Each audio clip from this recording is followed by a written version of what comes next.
Ma'am leaf ఓకేనా ma'am? చూస్తున్నా, ఒక్క నిమిషం ఆగండి. ఇప్పుడు అర్థమైందా సౌజన్య? మ్యామ్ చూడండి మ్యామ్ ఇప్పుడొచ్చింది ఇప్పుడు మ్యామ్. ఓకే. ఓకే. ఇప్పుడు కరెక్ట్. ఓకే. కావాలంటే ఇంకొంచెం ఇప్పుడు ఈ కలర్ ఉంది గదా! ఈ ఉన్న ముందు కలర్‌ని కొంచెం కావాలంటే దాంట్లో ఇంకొంచెం మిక్స్ చేశారంటే కొంచెం న్యాచురల్‌గా ఉంటదనమాట. ఇక్కడ ఇంక టచ్ చేయకూడదు బ్రష్. ఫ్రంట్ ఈ హ్మ్.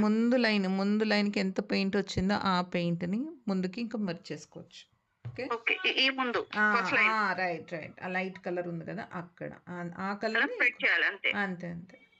ఎవరు, ఎవరు చూడమన్నారు? Meena Meena Meena. Okay. Leaf. Leaf బావుంది కానీ షేడింగ్ టెక్నిక్ మార్చేశారనమాట. నేనెలా చెప్పాను నేను, ఇది ఇలా మొత్తం గ్రీన్ అప్లై చేసిన తర్వాత సేమ్ అంతే ఇప్పుడు పెటల్‌కి చూపించాను కదా! అలానే. సో, గ్రీన్ ఇలా మొత్తం అప్లై చేసిన తర్వాత బ్రష్ క్లీన్ చేసేసుకోండి. బ్రష్‌కి వాటర్ అస్సలు ఉండకూడదు. మొత్తం కంప్లీట్ డ్రైగా ఉండాలి. ఆ తర్వాత ఇప్పుడు ఇంత థిక్‌గా వస్తది కదా! ఇంత వెడల్పుగా లైను. ఇక్కడ బ్రష్ పెట్టండి. ఇక్కడ బ్రష్ పెట్టి ఆ కలర్‌ని అలా మిక్స్ చేయండి. ఈ ఓకే. కలర్‌ని ఇలా మిక్స్ చేయండి.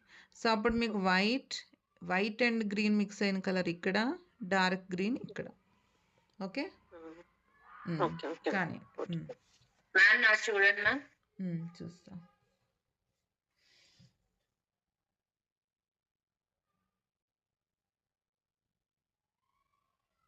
బావుంది. ఓకే. బా ఓకే మ్యామ్. వచ్చింది షేడింగ్. గుడ్.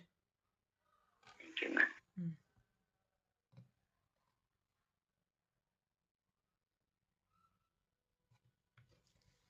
ఇంకెవరున్నారు? బావుంది.